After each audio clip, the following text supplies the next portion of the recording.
Goeiedag, julle en baie welkom by vandag se oordeenking. Gister het ons gesien hoe Jesus gekniel het om sy disippels se voete te was. Maar vandag kyk ons 'n bietjie na een van hierdie manne wat daar gesit het, 'n man met die naam Judas. Nou, as ons die verhaal lees, weet ons reeds hoe dit gaan eindig. Ons weet dat Judas die een is wat Jesus gaan verraai. Maar die merkwaardige is, Jesus het dit ook gewees. Luister wat Johannes hier oorskryf. Hy sê, Jesus sê toe vir hom, hy wat gebad het, het niks anders nodig as om sy voete te was nie, want hy is heeltemal skoon.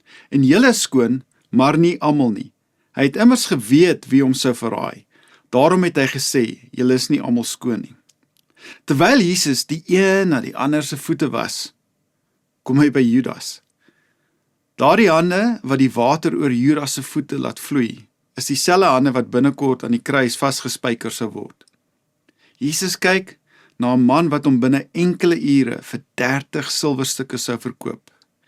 En tog stap hy nie verby Judas nie. Hy verneder hom nie, gee nie 'n snaakie comment nie. Hy wys hom nie uit vir die ander disippels nie. Hy dien hom. Ek dink baie van ons sou anders opgetree het. As ons vooraf geweet het iemand gaan ons verraai, sou ons waarskynlik onsself begin beskerm het. Ons sou afstand ingebou het. Ons sou dalk selfs gedink het, hierdie persoon verdien nie my goedheid nie. Jogg, maar Jesus wys vir ons 'n liefde wat net anders lyk en anders optree. Dit beteken nie Jesus het gemaak asof die verraad nie hom geraak het nie. Dit beteken ook nie dat hy Judas se sondes goedgekeur het nie. Hier is die belangrike, hy het geweier dat Judas se sonde sy liefde bepaal. Hierdie is die belangrike waarheid. Ons wag so dikwels dat iemand eers jammer moet sê, voordat ons hart begin sag word. Maar Jesus wys egter dat liefde nie altyd wag vir die eerste skuif van die ander persoon nie. Liefde kies eerste. Vergifnis beteken nie altyd dat 'n verhouding dadelik herstel word nie. Maar vergifnis begin wanneer ons weier dat die bitterheid die laaste woord oor ons lewe kry. En dalk is dit wat God vandag in sommige van ons harte wil kom herskep. Miskien dra jy nog die naam van iemand wat jou diep seer gemaak het, 'n mes in jou rug gedruk het. Miskien dink jy, ek kan hierdie persoon nooit weer vertrou nie. Nou, Jesus vra nie vandag dat jy moet maak asof die seer nie bestaan, dat die onreg gebeur het nie. Maar hy nooi jou om jou seer in sy hande te kom plaas, sodat hy jou hart begin vorm en nie jou seer nie.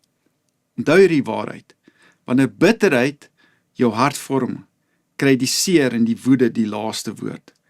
Maar wanneer Jesus jou hart vorm, kry genade die laaste woord. Kom ons maak ons oë toe en ons bid saam. Here, herskep my seer en my woede weer in liefde. Dit is partykeer vir ons regtig moeilik om mense te vergewe wat ons seer gemaak het. Maar vandag wil ek vir elkeen kom bid wat hiermee sukkel. Here, mag die laaste woord oor ons lewe nie ons woede en ons seer wees nie. Mag die laaste woorde wat gespreek word oor ons lewe wees, ek vergewe, soos Jesus vergewe. Weet, dis moeilik, maar help mense, help elkeen van ons wat daarmee sukkel vandag. En dit vra ek in Jesus se wonderlike naam. Amen.